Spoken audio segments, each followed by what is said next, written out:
자, 오늘 설교 사도행전 10번째 시간 제목을 같이 읽겠습니다. 두렵고 떨림으로 하나님 앞에 서라. 두렵고 떨림으로 하나님 앞에 서라. 지난 주일에는 한마음으로 기도하는 공동체라는 제목으로 우리 함께 예루살렘 교회의 기도에 대해서 살펴봤어요. 사도 베드로와 요한이 이제 투옥에서 풀려나서 그들 가운데 제사장과 서기관들 종교 지도자들이 했던 협박을 또 있었던 일을 다 전하자 그들의 반응이 뭐였습니까? 대주제여, 믿음의 공동체는 대주제여, 천지와 바다와 그 가운데 만물을 지으신 이시오라고 하나님 모든 주권을 가지고 계신, 사내들인 공예의 권위 정도가 아니라 온 세상 만물을 창조하시고 모든 주권을 가지고 계신, 절대 주권을 가신 그 하나님의 이름을 부르면서 기도를 합니다. 그들의 기도의 모습을 세 가지로 살펴봤는데, 첫 번째는 시편 2편을 꼭 붙들고 말씀을 붙들고 기도하라는 것이죠. 그래서 말씀 기도였다. 두 번째는 그냥 고작 어려움 없게 해주세요, 위협이 물러가게 해주세요, 그 정도가 아니라 어떻게 기도했습니까? 어떤 어려움 속에서도 굴하지 않고 담대하게 복음을 전할 수 있게 해주십시오. 안도를 위해 기도한 것이 아니라 용기를 위해, 담대함을 위해 그들이 적극적으로 기도했습니다. 마지막은 응답하는 기도를 했어요. 이렇게 담대하게 복음을 전해 주십시오 하고 기도만 한 것이 아니라 그들이 기도 후에는 정말 나가서 그렇게 담대하게 복음을 전했습니다. 즉 자신이 한 기도의 응답을 자신이 받은 것이죠. 자신이 그 기도 응답을 위하여 순종을 했던 것이죠. 그래서 이걸 응답하는 기도라고 했습니다. 그래서 말씀 기도, 용기를 위한 기도, 응답하는 기도, 우리 예수비전교회도 초대교회 예루살렘 교회처럼 이렇게 기도하는, 함께 더불어 기도하는 믿음의 공동체 되기를 축복합니다. 또 지난 주간에는 또 기도 합주회가 있어서 수목금 3일 저녁에 우리 많은 성도님들이 또 함께 나와서 함께 기도했어요. 첫날은 개인 기도하는 방법, 또 둘째 날은 중보기도 공동체 기도하는 방법을 배웠고, 이제 셋째 날은 우리가 배운 것 복습하면서 이제 1시간 기도를 했습니다. 이번에 이 기도 합주회를 통해서 우리 성도님들이 기도에 대한 갈망이 있다는 거 다시 한번 확인하고, 기도가 입이 열어지고 또 기도의 숨통이 트이고 기도의 불꽃이 붙여지는 그런 것들을 확인했어요. 이것이 꺼지지 않도록 각자 가정에서, 각자 또 목장에서, 각자 부서에서 계속해서 우리 교회 가운데 기도의 불씨가 타오르기를 간절히 소망합니다. 우리 모두가 그 기도의 부흥을 사모하면서 또 기도의 자리에 더 열심히 함께 하시면 참 좋겠습니다. 자, 이제 오늘은 이제 5장으로 들어가는데요. 5장은 여러분들 읽으시면서 느꼈겠지만 사도행전을 통틀어 가장 당황스러운 본문이에요. 내용 다 아시죠? 아나니아와 삽비라가 하나님을 속이고 성령을 속임으로 그 죄로 하나님의 심판을 받고 죽임을 당하는 그런 내용입니다. 이전까지 4장까지는 너무너무 내용이 좋았어요. 오순절 성령을 기다리고 성령 받고, 베드로가 설교할 때 3,000명이 회심을 하고, 그리고 초대교회 첫 박해가 왔지만 그것을 물리치고, 또 베드로가 설교할 때 5,000명이 회심하고, 이런 놀라운 역사가 있었는데 5장을 딱 접어들자 어떤 일이 일어났습니까? 5장 전에 4장 마지막에 보면 그 성령 충만한, 은혜 충만한 공동체의 모습이 4장 32절부터 37절에 나와 있는데, 자기 재물을 조금 더 자기 것이라 하는 이가 하나도 없는 그리스도를 주인으로 모시는 유무상통하는 그런 아름다운 공동체였어요. 근데 5장에 딱 들어오자마자 이런 끔찍한 안타까운 사건이 터지는 것이죠. 이런 초대교회 불미스러운 사건. 그런데요, 이 사도행전 누가가 썼지 않습니까? 누가가 참 역사가예요. 우리 같으면 좀 이런 불미스러운 사건은 쉬쉬쉬쉬 해가지고 숨기고 기록 안 하고 좋은 사건, 멋진 사건, 놀라운 역사만 기록할 텐데, 이런 불미스러운 사건, 이런 연약함, 이런 죄 다 기록하는 거 보세요. 그래서 오늘은 이 내용을 한번 살펴보려고 합니다. 자, 1절 말씀 함께 보겠습니다. 1절 같이 읽겠습니다. 아나니아라는 사람이 그의 아내 삽비라와 더불어 소유를 팔아. 여기 소유를 팔아, 땅을 팔았다는 거예요. 가지고 있는 밭을 팔았다. 근데 왜 팔았을까요? 바로 앞맥인 4장 마지막 절에 보면 초대교회 성령 충만한 그 초대교회 공동체의 그 당시의 모습이 기록되어 있는데, 가난한 사람이 하나도 없었다라고 그랬어요. 그러면서 4장 34, 35절에 보면 이렇게 나옵니다. 그 중에 가난한 사람이 없으니 이는 밭과 집 있는 자는 팔아 그 판 것의 값을 가져다가 사도들의 발 앞에 두매 그들이 각 사람의 필요를 따라 나누어 줍니다. 가난한 사람이 없는 이유가 설명되죠. 여유가 있는 사람들 각자 자기의 집도 팔고 그리고 밭을 팔아서 그 금액을 가지고 사도들에게 내면 그것이 필요한 사람들이 가지고 가서 가난한 사람들이 그 필요를 보충함으로 공평케 되는 그런 공동체가 된 것이죠. 그리고 그 대표적으로 그런 헌신을 하는 공동체를 위해 헌신하고 섬기는 대표적으로 누구를 소개하냐면은 38절, 36절, 7절 보면 우리가 잘 아는 위로의 사람 바나바가 여기 소개되고 있습니다. 아나니아와 삽비라도 그거를 위해서 지금 밭을 판 것이죠. 바나바가 헌신하는 것도 잘 보았고 지금 초대교회 공동체가 지금 아름답게 이렇게 서로를 섬기는 그런 모습 속에서 이 아나니아와 삽비라도 그 밭을 팔아가지고 그 일을 하려고 이제 소유를 판 것이죠. 그런데 2절에 보면은 팔긴 팔았는데 어떻게 됐습니까? 2절 보겠습니다. 그 값에서 얼마를 감춤해 그 안에도 알더라. 얼마간 가져다가 사도들의 발 앞에 두니 밭을 팔아 내는 과정에서 그만 범죄하고 말았어요. 여기 밭을 판 그 값에서 얼마 일부를 감추고 이제 나머지를 사도들의 발 앞에 이제 교회에 헌금을 한 것이죠. 그래서 이제 이것을 사도 베드로가 알아요. 어떻게 알았을까? 아마 성령께서 알게 하셨겠죠. 사도 베드로가 아주 강하게 이 부분을 책망을 합니다. 자, 사도 베드로의 책망을 3절에 보겠습니다. 3절은 같이 읽겠습니다. 베드로가 이르되 아나니아야 어찌하여 땅값 얼마를 감추었느냐. 진짜 베드로가 책망하듯이 우리 집사님 힘차게 해주셨어요. 이런 식으로 아주 책망을 강하게 했을 거예요. 5장 3절부터 뒤에 4절 5절 계속 보면 사도 베드로의 질문이 계속돼요. 3절에만 질문이 3개가 들어있어요. 첫 번째, 어찌하여 내 마음에 사탄이 가득하냐. 둘째, 왜 성령을 속였느냐. 셋째, 땅을 판 돈의 일부를 왜 감추었느냐. 이렇게 이야기를 합니다. 특별히 우리가 주목해야 될 단어가요.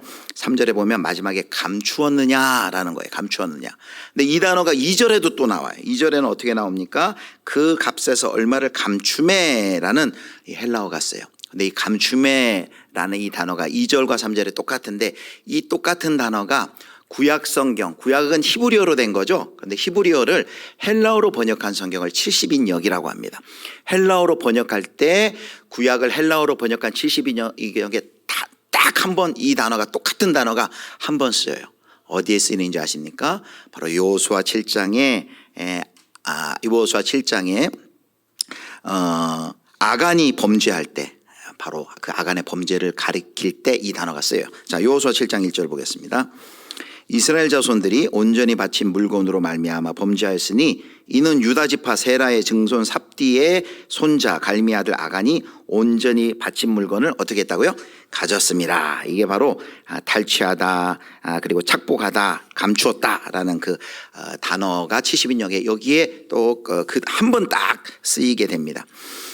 지금 이스라엘 백성이 여리고 성을 이제 막 정령하고 승리를 얻은 다음에 그 탈취물을 전리품을 일부를 착복한 것을 묘사할 때 쓰였던 단어가 지금 연결이 되고 있어요. 똑같이. 그래서 이걸 뭘 보여줍니까? 이 표현은 아나니아의 범죄가 마치 구약의 아간처럼 하나님의 것을 숨기는 하나님의 것을 절취하는 잘못된 죄악임을 이렇게 암시하고 있는 것이죠. 베드로는 이 아나니아가 한 행동이 얼마나 중대한 일인지를 4절에 이렇게 표현합니다. 4절 말씀 보면 베드로를 속인 것이 아니라 여기 4절에 보면 이건 뭐냐면 사람에게 거짓말한 것이 아니요 이 누구에게 했다고요? 하나님을 이건 속인 것이다. 하나님에게 거짓말한 것이다 라며 그 아나니아의 행실이 얼마나 엄중한 범죄인지를 이렇게 지적을 하고 있습니다. 아나니아는 베드로의 이 책망을 듣자마자 엎드러져서 죽고 맙니다. 그리고 젊은 사람들이 그의 시신을 메고 나아가 장사합니다. 굉장히 간단하게 장례를 치렀죠. 이유가 있습니다. 이렇게 간단하게 장례를 치렀다는 것은 바로 하나님이 누가 봐도 하나님의 심판을 받아 일어난 죽음이었기 때문에 이렇게 신속하게 유대의 간략한 장례식은 2시간이면 끝난대요. 이렇게 장례를 마친 것이죠. 이제 그 뒤에 7절부터 17절에는 이제 아나니아의 부인 삽비라가 등장을 해요. 3시간쯤 지나서 아나니아 아내 삽비라가 이제 일이 어떻게 우리 남편이 이제 가서 이렇게 헌금도 내고 어떻게 박수 받고 있나 궁금했을 거 아니에요. 그래서 남편의 죽음의 소식과 장례 소식을 어쩐 일인지 듣지를 못하고 베드로 앞에 나왔어요. 베드로는 질문을 하죠. 뭐라고 질문을 합니까? 8절에 보니까 그 땅 판값이 이것뿐이냐 내게 말하라 라고 질문합니다. 성도 여러분, 이 순간이 사실 삽비라에게는 어떤 기회였을까요? 회개할 수 있는, 그때라도 돌이켜서 회개할 수 있는 기회였는데, 그런데 뭐라고 담대하게 말합니까? 삽비라는 네 이것뿐입니다 이렇게 얘기를 합니다. 회개할 수 있는 마지막 기회를 놓친 것이죠. 남편 아나니아와 같이 거짓을 말하자 베드로는 구절처럼 아주 강한 어조로 이야기를 합니다. 우리 9절 말씀 함께 보도록 하겠습니다. 베드로가 이르되 너희가 어찌하매 꾀하여 주의 영을 시험하려 하느냐? 보라, 내 남편을 장사하고 또 너를 메어 내가리라 하니. 예. 삽비라의 거짓은 여기 뭐라고 또 설명해요? 주의 영, 성령을 시험한 것이다. 너가 거짓말한 것은 성령을 시험한 것이다 라고 책망을 하죠. 그리고 베드로의 심판 메시지를 듣자마자 삽비라는 엎드러져 죽습니다. 하나님과 성령을 속인 죄로 삽비라는 남편을 이어서 숨을 거두고 말죠. 그리고 역시 또 젊은 사람들이 장례를 치러 남편 아나니아 옆에 삽비라가 장사됩니다. 이것이 아나니아와 삽비라 부부의 이야기예요. 어떠세요? 성도 여러분, 본문을 읽을 때마다 마음속에 이런 질문이 생기지 않아요? 아니, 처분한 재산의 일부를 숨기고 나머지 교회에 바친 것이 이렇게 죽을 정도로 심각한 죄인가? 혹시 그런 생각 들지 않습니까? 아니, 그들이 다른 사람들 재물을 탈취한 것도 아니고 빼앗은 것도 아니고 단지 스스로 처분한 재산의 일부만을 내었다고 이렇게 심판하시나? 아니, 하나도 안 낸 사람들도 있을 텐데 그럼 그 사람들보다도 훨씬 나은 건데 왜 이러실까? 만약에 이런 기준이라면 이 시대에 살아남을 성도가 과연 있을까? 라는 그런 질문이 안 드세요? 어린 시절 여러분 기억 있으시잖아요. 어린 시절 교회학교 다니신 분들은 엄마가 주일학교 갈 때 헌금하라고 100원 주잖아요. 100원 주면 교회 가던 길에 조그만 구멍가에 가서 뭐예요? 100원 내고 그걸 깨가지고 50원짜리 깨끼 사 먹고 그리고 나머지 50원만 갖다 내요. 아마 그런 경험이 있는 분이 이 시간 가슴을 쓸어내실 거예요. 아마 내가 죽을 뻔했구나. 이런 일. 만약에 이게 요즘 기준이라면 정말 어떤 분이 살아남을 수 있을까요? 그런데 왜 이렇게 하나님께서 심각하게 이렇게 아나니아의 범죄, 삽비라의 범죄를 다루시는 걸까요? 이제 우리가 이와 같은 질문을 하는 것은 지금 우리가 본문을 보면서도 어디에 자꾸 우리 마음이 집중되어 있냐면 이 돈에 집중되어 있어요. 이 돈을 반만 내어서 심판받았다라고 생각했기 때문이에요. 그런데 표면적으로는 반만 내서 심판받는 것 같은데 그 행위 속에 내재된 심각한 범죄를 봐야 됩니다. 여러분, 아나니아 삽비라의 죄가 뭘까요? 그들이 행한 범죄가 뭘까요? 이게 오늘 목장모 나눔 1번 질문이에요. 그들의 범죄가 뭘까요? 정확하게 우리가 알아야 되겠죠. 한마디로 아나니아 삽비라 부부의 죄는 소유를 판 돈을 다 내지 않은 것, 그것이 죄가 아니에요. 소유를 판 돈을 다 내지 않은 것이 아니라, 그러니까 뭐가 죄입니까? 일부만 냈는데 다 낸 것처럼 속인 것. 반만 내고 일부만 낸 게 죄가 아니라 일부만 내놓고 다 낸 것처럼 속인 것, 그것이 바로 하나님을 속인 것. 즉 베드로가 지금 집중해서 말하는 건 착복의 죄가 아니라 위선의 죄, 거짓의 죄에 대해서 지금 이야기하고 있는 것입니다. 사도를 속인 것이 아니라 너희가 하나님을 속였다라고 이야기를 하고 있는 것이죠. 여러분, 이 동기를 봐야 돼요. 가만히 지금 4장부터 보면 이 아나니아 삽비라가 지금 왜 이렇게 아예 안 팔았으면 괜찮았을 거 아니에요. 안 죽었을 거 아니에요. 왜 이렇게 무리해가지고 팔고 팔아 또 다 내기는 아까우니까 반만 내면서 다른 사람들처럼 다 냈다고 이렇게 거짓말을 하는 걸까요? 그렇게 거짓말하는 그들의 동기가 뭘까요? 예, 사람 가만히 보니까 바나바 그렇게 자기 밭 재산 다 팔아서 교회 내니까 사람들이 너무너무 존경스러운 눈으로 바라보고 칭찬하고 그리고 박수하고 이런 칭찬과 존경을 받는 걸 본 거예요. 아나니아와 삽비라도 그 칭찬과 존경 좀 받고 싶은 거예요. 그 갈채를 좀 받고 싶은 거예요. 명예도 좀 얻고 싶은 거예요.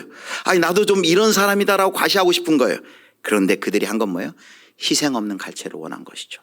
그리고 헌신 없는 안락을 원한 것입니다.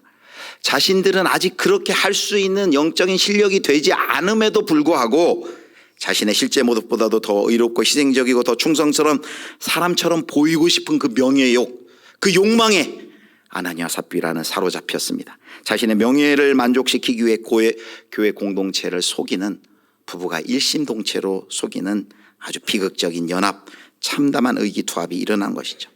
이 본문을 읽다 보면 참 안타까워요. 이 부부 중에 한 사람이라도 깨어서 여보 그렇게 하면 안 됩니다 라고 막았더라면 둘 다 죽지 않았을 텐데, 부부가 하나님을 속이는 일에 한마음이 돼가지고 공모하다가 둘 다 하나님의 심판을 받게 되죠. 과시적인 섬김을 통해 자신의 존재를 증명하려는 그들은 인정의 우상에 그만 삼켜버리고 말았습니다. 사랑하는 성도 여러분, 우리는 이 본문이 남의 이야기가 아니에요.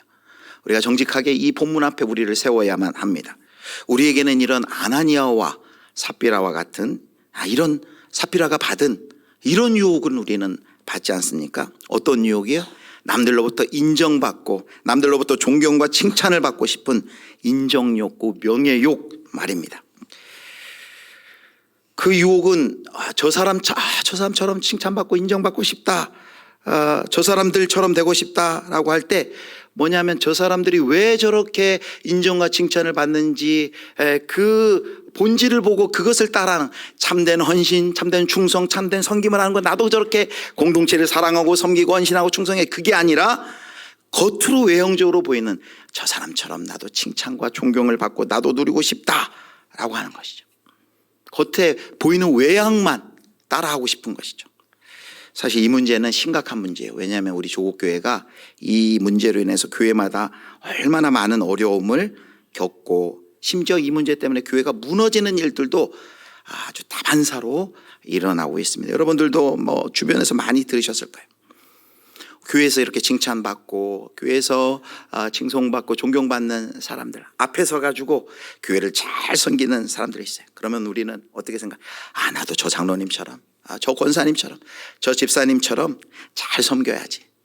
사랑받는 공동체로 내가 헌신하도록 나도 저분들을 따라서 열심히 섬기고 헌신하고 사랑해야지. 이렇게 가면 너무 좋아요. 이렇게 돼야 되는데 안타깝게도 많은 분들이 그분이 지금 앉아있는 그 자리, 직분을 마치 감투처럼 생각하고 나도 이제 이만하면 나도 이제 때가 되었는데 왜 나 저 직분에 나를 안 뽑아주나 라는 그런 마음을 가지고 그런 동기에서 공동체를 섬기고 헌신하는 동기가 아니라 그런 어떤 직분에 오르면 사람들이 박수하고 칭찬하고 야, 저 자리에 있으니까 저렇게 존경하고 칭찬하고 좋아하네 라고 생각하고 그 직분을 감투로 여기고 그걸 먼저 생각한다면 이미 뭡니까? 그 사람은 인정의 우상, 명예욕에 사로잡혀 버린 것이죠. 여러분, 인정의 우상이 뭐예요? 복음 앞에 복음을 제대로 만나지 못하고 복음 앞에 자신을 제대로 노출하지 못했기 때문에 자기 존재를 그와 같은 방식으로 증명하려는 우상이 인정의 우상이죠. 그런데 그 우상은 결국 우리를 망가뜨립니다. 사랑하는 성도 여러분, 우리 속에도 가만히 보면 이 종교적인 경쟁심이 많아요. 교회 안에서도. 그리고 인정의 우상이 우리 안에도 자리 잡고 있지 않습니까? 이것이 많기로는 가장 목사가 제일 많겠죠. 목사에게도 종교적인 경쟁심과 인정의 욕망이 많습니다. 남들보다 유명해지고 싶은, 제가 제 이름이 유명하잖아요. 김정일 아닙니까? 유명해도 더 유명해지고 싶은 많은 사람들이 좀 합동에서도 유명한 사람, 교회에서도 유명한 사람이에요. 교회가 좀 커가지고 저 사람 목회 성공했다라는 그런 칭찬을 듣고 싶은 마음.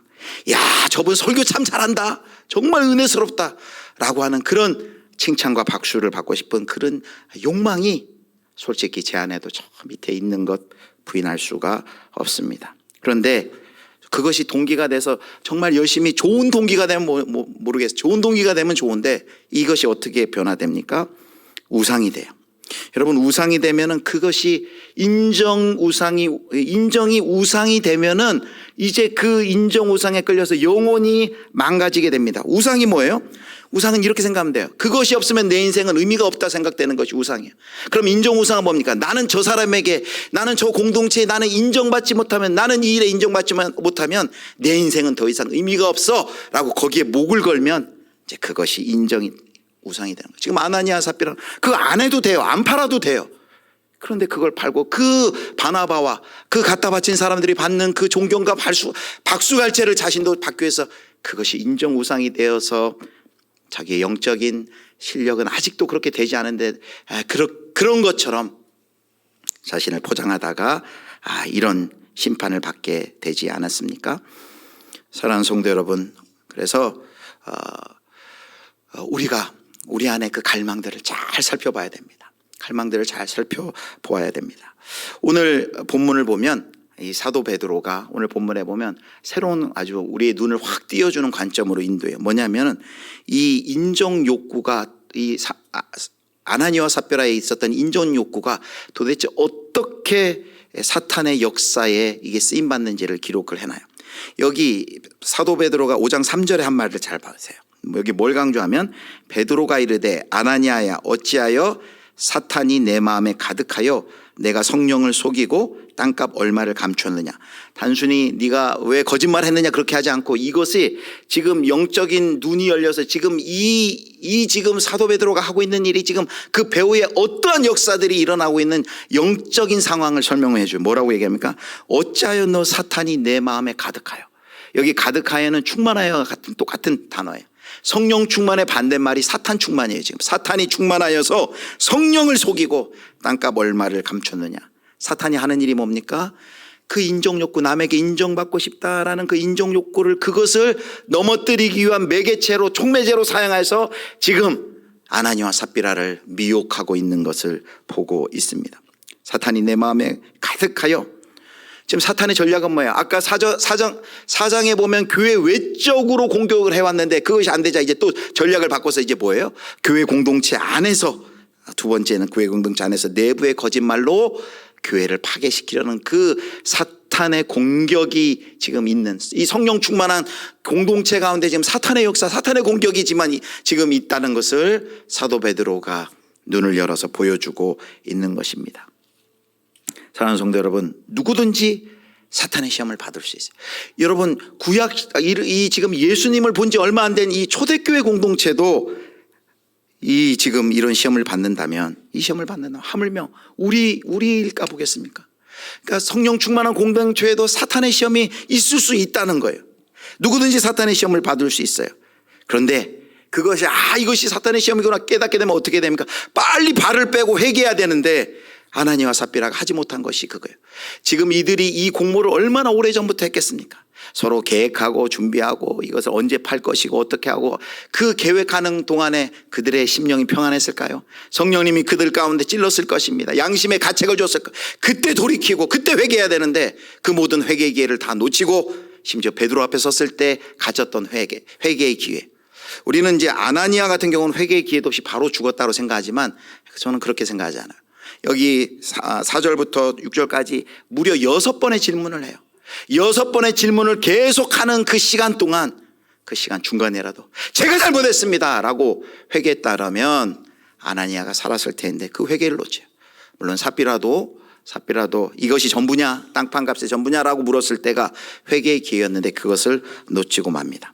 누구든지 사탄의 시험을 받을 수 있었지만 그것을 깨달았다면 속히 돌이키고 회개하면 되는 것입니다. 그래서 야고보서 4장 7절에 이렇게 말씀하세요. 같이 보겠습니다. 같이 읽겠습니다. 그런즉 너희는 하나님께 복종할지어다. 마귀를 대적하라. 그리하면 너희를 피하리라. 여기 보니까 하나님께 복종할지어다. 다른 뜻은 하나님께 복종하는 것은 곧 뭐예요? 마귀를 대적하는 것이에요. 하나님을 복종하는 것은 동시에 마귀를 대적하는 일이에요. 하나님께 복종하는 사람이 사탄을 대적하지 않을 수 없어요. 사탄을 대적해야 돼요. 죄와 싸워야 돼요. 이것이 우리의 그리스도인들 삶 가운데 성령 충만, 한번 성령 충만했다고 싸움이 없어지고 사탄의 벽이 없어지는 거 아니에요. 수시로 이런 우리를 향한 우리의 인정욕구, 우리의 안전욕구 이런 걸 촉매제로 우리를 넘어뜨리려고 하는 사탄의 그 역사, 마귀의 시험을 보고 그것을 깨닫고 돌이키고 회개해야 되는데, 마귀를 대적해야 되는데, 아나니아는 사탄을 대적하지 않고 사탄에게 자신의 주권을 다 내어줬어요. 하나님이 자신의 마음에 왕노릇 하시도록 복종하지 않고 성령을 따라 행하는 것이 아니라, 하나님이 성령이 아나니아의 마음에 주인 되도록 그렇게 순종하는 것이 아니라 악령을 따라, 사탄을 따라. 그래서 베드로의 고백처럼 너가 왜 마음에 사탄이 가득하느냐라는 그런 지적을 받는 것이죠. 여러분, 죄는 사탄이 죄로 시험하지만 그것을 거절할 책임은 우리 사람에게 있는 것이죠. 그것을 아나니아는 하지 못하고 자신들의 위선, 불신, 탐욕과 형식적인 종교 생활을 회개하지 않고 그대로 방치했어요. 부활의 메시지를 듣고 성령의 역사를 보고 경험하면서도 사탄은 그런 자들을 지금 아나니아와 삽비라처럼 마음껏 시험하고 지배하여 그리스도의 몸을 파괴하려는 데까지 데리고 가려는 그런 사탄의 그 전략이 지금 초대교회 가운데 일어나고 있는 것을 사도 베드로가 눈을 떠서 지금 밝히 드러내고 있는 것입니다. 사랑하는 성도 여러분, 초대교회도 이렇게, 성령 충만한 초대교회도 이렇게 사탄의 시험을 받는다면 하물며 우리겠습니까? 우리는 그래서 본문을 읽을 때 우리는 깊은 경각심을 가져야만 합니다. 이런 죄의 유혹들이 우리에게 찾아올 때 유혹을 우리가 받을 수 있어요. 미혹이 있을 수 있어요. 그런 죄의 유혹들이 올 때마다 우리가 하는 일이 뭐라고요? 해야 하는 일이 야고보서 4장 7절처럼 사탄을, 마귀를 대적하고 성령의 능력을 힘입어서 죄와 싸우시는 우리 성도님들 되시기를 축복합니다. 하나님이 우리의 삶에, 사탄이 우리의 왕노릇하지 않도록 사탄을 대적하고 하나님의 성령께서 우리의 보좌에 앉으시도록 우리의 삶의 자리를 우리가 내주어야 하는 것입니다. 자, 이제 마지막 하나 더 살펴볼 것은 이제 결론인데요. 그렇다면 이제 왜 우리가 하나님께서 그토록 이 아나니아와 삽비라 부부를 그렇게 엄하게 다루었는지를 이제 결론적으로 한번 생각해 봐야 합니다. 한때 이들도 예수님을 믿기로 작정한 사람인데 이렇게나 냉정하고 단호하게 처리를 하신 이유를 정확하게 대답하기가 사실은 쉽지 않아요. 분명하게 대답하기는 쉽지 않습니다. 그런데 우리가 몇 가지를 살펴볼 수 있어요. 이 범죄가 아까 구약의 어떤 범죄하고 연관되어 있다고요? 아간의 범죄. 아간의 범죄도 가나안 땅의 정복전쟁 첫 승리를 하고 이제 첫 정복전쟁을 시작해 나가려 할 때 일어난 사건이었어요. 그리고 이 사건도 뭐예요? 초대교회가 이제 성령의 오순절 성령 강림을 통해 초대교회가 이제 막 출범한 얼마 지나지 않아서 벌어진 첫 범죄였다는 것입니다. 아간의 범죄와 이 아간의 범죄도 마찬가지고 아나니아 삽비라의 범죄도 그 첫 번째 중요한 그 출발에 있어서의 그 첫 번째 범죄였다는 것이죠. 그것을 감안할 때 우리는 하나님의 의도를 짐작해 볼 수 있습니다. 여러분, 우리 주변에 요즘에 그 초고층 건물을 많이 져요. 예전에 63빌딩이 제일 높았는데 요즘에 우리나라에서 제일 높은 빌딩은 뭐죠? 네, 롯데타워. 서울 뭐 웬만한 곳에서는 다 보입니다. 롯데타워 혹시 가보셨습니까? 예, 롯데타워 끝까지 보면 돈 내야 되는 거 아세요? 예, 몰래 보셔야 돼요. 예. 그런데 롯데타워 이렇게 초고층 건물을 짓는데 초고층 건물을 짓기 위해서는 요즘에 그 최신 공법들이 사용이 되어야 된다. 우리 여기 건축 전문가들도 막 계신데, 그래서 지진이 있으면 그 지진을 대비한 지진 설계도 해야 되고, 막 태풍이 불고 바람이 부는 것을 막기 위해서 이제 내풍 설계라는 것들, 그런 것들을 해야 된다고 해요. 근데 또 하나 아주 중요한 게 뭐냐면 이 건물에 이제 밑에 이제 1층부터 지하를 거쳐 1층부터 쌓아 올려야 되잖아요. 근데 이걸 어떻게 똑바로 이게 비스듬히 저는 늘 보면서 야, 어떻게 저렇게 똑바로 올렸을까? 어떻게 똑바로 올릴까요? 어떻게 똑바로 올릴까요? 나중에 유소상 권사님에게 여쭤보시면 자세히 알려드릴 겁니다. 보니까 GPS, 인공위성 GPS를 가지고 그것을 한 치의 오차도 없이 올라갈 수 있도록 이 GPS를 이용한대요. 인공위성을 이용해서 한대요. 뭐 어떻게 하는지는 저는 모르겠는데. 그래야만, 그래서 왜 그렇게 해야 되냐면 처음 쌓기 시작하는데 기초에서 조금만 어긋나면 처음에 뭐 1cm, 1cm 정도가 괜찮겠지. 한 1m 정도에서 1cm만 만약에 어긋나면 이게 나중에 끝에 가서는 뭐 이게 한 5m 정도 이렇게 아주 이 너무나도 이 격차가 너무 휘어져서 건물이 똑바로 설래야 설 수가 없다는 거죠. 기초부터 바르게 세워야만 그 건물이 탄탄하게 무너지지 않고 바르게 설 수 있는 거죠. 바로 이것입니다. 사랑하는 성도 여러분, 교회가 이제 막 출발했어요. 교회가 이제 성령의 충만을 받고 이제 출발했어요. 교회됨의 기초가 이제 단단히 세워졌는데 교회가 시작하자마자 얼마 안 돼서 이런 사탄의 역사, 그 내부의 성도들을 미혹하여서 사탄의 역사가 일어나고 교회를 깨뜨리려고 하는 이런 영적인 공격이 일어났습니다. 하나님이 마음이 아프시지만 그들을 심판하심으로 하나님이 지금 뭘 초대교회 성도들 가운데 보여주려고 하는 것입니까? 하나님의 아들 예수 그리스도를 주시기까지 내가 사랑하는 나의 교회, 그리스도의 피로 세운 내 교회가 거룩하고 정결하기를 얼마나 간절히 원하고 계시는지를 보여주는 바로 사건이 바로 이 아나니와 삽비라의 범죄 사건이라는 것이죠. 하나님은 교회 거룩성을 단호하게 요구하세요. 그래서 하나님은 죄에 대해서 그렇게 단호한 태도를 취하는 것이죠. 교회는 거룩해야 된다. 거룩함이 뭡니까? 세상과 구별되어야 된다는 것이죠. 예수 그리스도의 피로 산 교회는 거룩해야 되기 때문에 그 거룩함이 깨어지지 않도록, 그 정결함이 무너지지 않도록 하나님께서 엄한 경고로 교회가 시작되도록 한 것이죠. 예루살렘 교회는 특별히 뭐예요? 온 세상을 향해 예루살렘과 온 유대와 사마리아 땅끝까지 이제 복음을 가지고 진군을 해나가는 그 복음의 이제 핵심 본부예요. 중심입니다. 근데 본부 가운데 바이러스처럼 지금 악한 사탄의 역사들이 지금 일어났습니다. 하나님이 그것을 가만히 보고 있지 않으셨습니다. 그래서 우리는 이 본문을 읽으면서 이거 너무 과한데 심판이, 이렇게 고개를 갸웃거리거나 불평하거나 너무 무서워 이런 반응이 아니라 우리 이걸 보면서 뭘 깨달아야 돼요? 우리 하나님께서 우리 교회를 향한 하나님의 기대가 도대체 얼마나 크길래 얼마나 큰지를 생각해야 합니다. 어떤 기대요?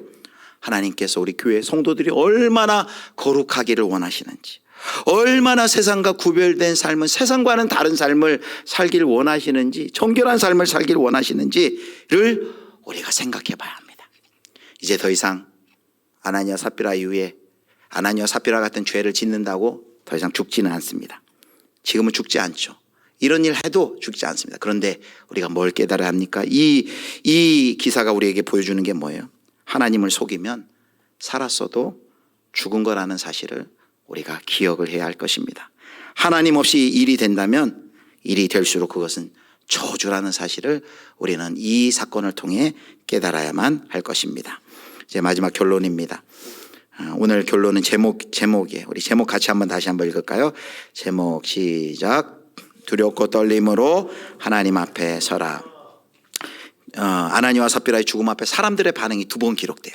자, 5절 말씀 보겠습니다. 5절에도 있는 말씀이 뭐냐면 그들이 다 크게 두려워하였더라. 11절 말씀에도 사람들의 반응이 나오는데 온 교회와 이 일을 듣는 사람들이 다 크게 어떻게 했다고요? 두려워하니라. 이 일로 죄에 대해 단호한 태도를 취하시는 그 하나님을 만나고 그 하나님을 그들이 크게 두려워하기 시작했습니다. 바로 이 아나니와 삽비라의 이야기의 결론은 이거예요. 두려움이에요. 이 두려움 뭡니까? 공포가 아니에요. 하나님을 두려워하는 거죠. 하나님 앞에 경외함으로 하나님 앞에 서는 것이죠. 이 두려움은 공포가 아니에요. 경건한 두려움이에요. 우리가 하나님을 사랑의 하나님, 친밀한 하나님, 나를 사랑하시고 나에게 필요한 모든 걸 공부하시고 우리 너무 좋은 그렇게만 생각하는데 그러다 보니까 하나님을 경외하는 마음이 우리가 사라질 수가 있어요. 그러나 우리가 두 가지 마음, 하나님 우리를 사랑하시고 우리도 하나님을 사랑하지만 그 하나님을 경외하는 마음. 아무리 손주가 어린 아기 손주가 할아버지가 사랑한다고 할아버지를 만만히 보고 할아버지의 턱수염을 땡기고 할아버지 뺨을 때리고 이런다면 어떻게 되겠습니까? 아주 어린 아기라면 그럴 수 있지만 중고등학교 된 손자가 할아버지가 자기를 사랑한다고 할아버지 속이고 뺨 때리고 턱수염 땡기고 그런다면 징계를 받아 마땅하겠죠. 경건한 두려움. 그래서 이번 주요절처럼 빌립보 22장 12절에 바울 사도는 우리에게 두렵고 떨림으로 어떻게 하라 그럽니까? 같이 읽겠습니다. 빌립보 2장 12절 말씀 시작. 그러므로 나의 사랑하는 자들아 너희가 나 있을 때뿐 아니라 더욱 지금 나 없을 때에도 항상 복종하여 두렵고 떨림으로 너희 구원을 이루라. 아멘. 두렵고 떨림으로 하나님 앞에 서시는 우리 예수님께 성도님들 되시길 바랍니다. 하나님 앞에 코람되어 아무도 없을 때 하나님을 의식하고 내가 하나님 앞에 서 있습니다. 사람들이 안 보니까 아무런 상관이 없습니까? 우리에게 좋은 선배가 있죠. 요셉이 어땠어요? 보디발의 아내가 아무도 보는 이 없다. 우리 같이 죄 짓자 라고 했을 때 요셉이 했던 멋진 말 있지 않습니까? 창세기 39장 9절에 보면 그런즉 내가 어찌 이 큰 악을 행하여 하나님께 죄를 지으리요. 그야말로 하나님을 두려워함으로 그 하나님 앞에 서 있었던 사람이죠. 하나님을 의식하고 하나님 앞에 서 있습니다. 자, 오늘 이제 마지막 결론 세 가지. 오늘은 이제 첫째, 둘째, 셋째 안 했어요. 일부러 한번 안 해봤어요. 네, 마지막 끝날 때 한번 읽어드리겠습니다. 생각나시도록. 자, 첫 번째 같이 읽겠습니다. 아나니아의 죄는 일부를 낸 것이 아니라 전부를 낸 것처럼 속인 것이다. 재산을 많이 냈고 조금 냈고 문제가 아니라 하나님을 속인 것이 그들의 죄라는 거죠. 두 번째, 사탄의 시험과 역사가 있을 때 방치하지 말고 성령의 능력으로 죄와 싸우라. 성령 충만한 예루살렘 교회도 사탄의 이런 역사가 있었어요. 예외가 없어요. 그런데 미혹은 받을 수 있지만 그것에 성령의 능력을 힘입어서 마귀를 대적하고 싸워야 할 책임이 우리 가운데 있습니다. 자, 마지막 교회의 거룩함을 단호히 요구하시는 하나님 앞에 두렵고 떨림으로 서라. 자, 이 사건에서 우리가 어떤 하나님의 마음을 읽어야 돼요? 자기 아들 예수 그리스도를 주시기까지 사랑하신 그 교회가 정말 거룩하고 정결하게 하나 되어 서나가기를 간절히 원하시는 그 하나님 아버지의 마음을 알고 그 교회의 거룩함을 요구하시기 때문에 단호히 심판하셨던 그것을 기억하면서 우리가 늘 하나님 앞에 두렵고 떨림으로 서야 되는 것입니다. 저와 예수비전교회 모든 성도님들이 이렇게 거룩하기를 원하시는 교회를 향하신 하나님의 그 마음을 깨달아서 하나님의 간절한 기대를 깨달아 두렵고 떨림으로 하나님 앞에 서셔서 구원을 이루어 나가실 수 있기를 주님의 이름으로 축원합니다.